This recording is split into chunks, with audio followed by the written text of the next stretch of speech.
Hello, this is Aiden with Audio46. Sony's incredibly popular WH1000XM series has been a flagship of Bluetooth headphones ever since it came out in 2017. Now, their latest iteration has been unveiled and released to the world in the form of the WH1000XM6. Coming out 3 years after the previous version, it boasts a list of new features as well as quality of life updates. While many will be eager to get their hands on a new pair of these headphones, some may be wondering if it's worth it to upgrade from their WH1000XM5s. Let's take a look together at the differences and see if it's worth a swap. You open up your Sony XM headphones, the difference is already noticeable. The XM6 is packaged in a magnetic case that is easy to flip open and closed, whereas the XM5 uses a zipper case, which is not to say it isn't also easy to open or close, but zippers do run the risk of getting stuck or snapping off. The XM5s were the first in the series to not have foldable hinges, instead being stored flat and at full size. The XM6 returns to the folding hinge design, something that Sony fans have been asking for. Because the XM6 returns to the folding hinge design, the case is smaller and more compact than that of the XM5 and is easier to pack and travel with.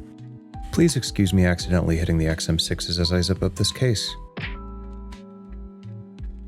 The XM6 and the XM5 have similar minimalistic designs, allowing for the sound quality to speak for itself.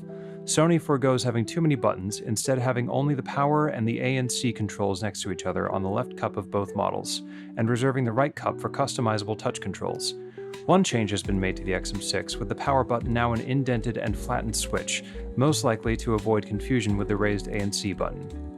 Both are fairly comfortable to wear, although I have felt some pressure from the XM5's headband after a long day of listening to music or podcasts. The XM6 seems to have corrected this with a wider and flatter headband, allowing for better weight distribution. The slightly less curved design of the XM6 headband also feels as though it's taking the shape of the human head more into account. The XM6 cups have a more snug fit against my head in comparison to the XM5, which feels more secure and comfortable to me. Additionally, the cups of both models are approximately the same size, and while I haven't had any issue with them, some may experience discomfort after prolonged use, as a few people have told me after borrowing my XM5s over the years. It is worth noting that there has been some concern over the hinge design of the XM5s. While mine have been in perfectly good condition for over 3 years, others have reported snapping, cracking, and total breakage in the hinges, right about there. Sony claims to have addressed this in the XM5's design by adding, and I quote, an advanced metal injection process for its hinge components. While this does seem to be an improvement, there are still reports of damage to the XM6 hinges. My recommendation is to treat your headphones with extreme care and keep them in their case whenever not in use.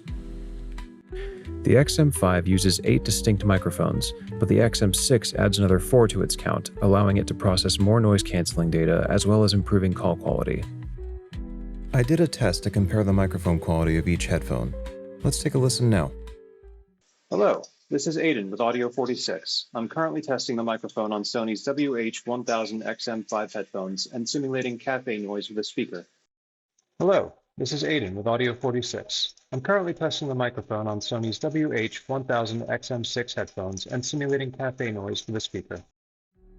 As you can probably tell, the XM6 adds a bit more low end to my voice, and both do a pretty decent job of isolating my voice from my environment. The XM5 and XM6 each come equipped with DSEE Extreme and LDAC codec capabilities, improving the quality of compressed audio. The XM6 also comes with new customization options, accessible in Sony's Sound Connect companion app. These include an expanded EQ with 10 bands over the XM5's 5, though with the trade-off of removing the clear bass feature.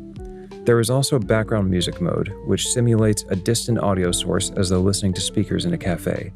Lastly, the XM6 has Cinema Mode, which takes advantage of Sony's 360 RA technology to simulate a 3D sound environment by upmixing stereo audio, a fun feature for those looking for more immersive movie or TV viewing.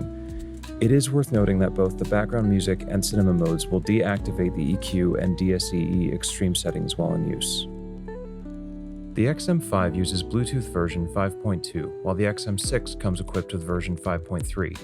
Both have an approximate range of 10 meters or roughly 32.8 feet, and each has multi-point connection, allowing the headphones to pair with up to 2 devices simultaneously. This can also be affected by whether or not you are utilizing DSEE Extreme. Likewise, each has a quick charge function, allowing up to 3 hours of playback off a 3-minute charge. In terms of sound staging, the XM6 appears to open up the sound a bit more on the sides, with hard-panned instruments sounding more distinct and isolated. Utilizing Cinema Mode's 360 RA upmixing technology can also increase the simulated space of the headphones, however this is mainly intended for use with video and not music. Out of the box, I found the XM5 to be heavy on bass with a bit of mud that spread into the rest of the mix. This was corrected with some EQ settings, sliding down the low-end fader, then boosting the clear bass to make up for the lack of body that was created.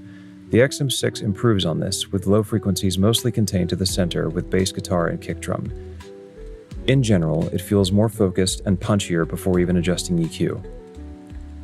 Mids. Both headphones feature mids that sound a little cramped together and in need of separation. With the XM6, I noticed that sometimes the vocals would become swallowed by other mid-range instruments, such as electric guitar during heavy rock choruses, that later needed to be compensated for with EQ. I did not experience this to the same degree with the XM5s. Highs. The highs in both the XM5 and XM6 sound fairly dark out of the box and will require some tweaking in the EQ to give them more definition. The stronger of the two in this instance was without a doubt the XM6, simply because there are more faders giving me more options for how to curate the sound to my taste. I pushed the 4 kHz, 8 kHz, and the 16 kHz until I found a setting for hi-hats that I felt would work well for other instruments in the same range. While the overall appearance between the XM5 and the XM6 may be similar, the variety of options is not. The XM6 provides more customization that expands upon the XM5's capabilities and enhances the ANC, along with other quality of life improvements such as the flexible hinges that other models in the XM series previously had before the XM5. If the choice of a first-time buyer is between the XM5 and the XM6, the XM6, Sony's newest model, is definitely the superior model.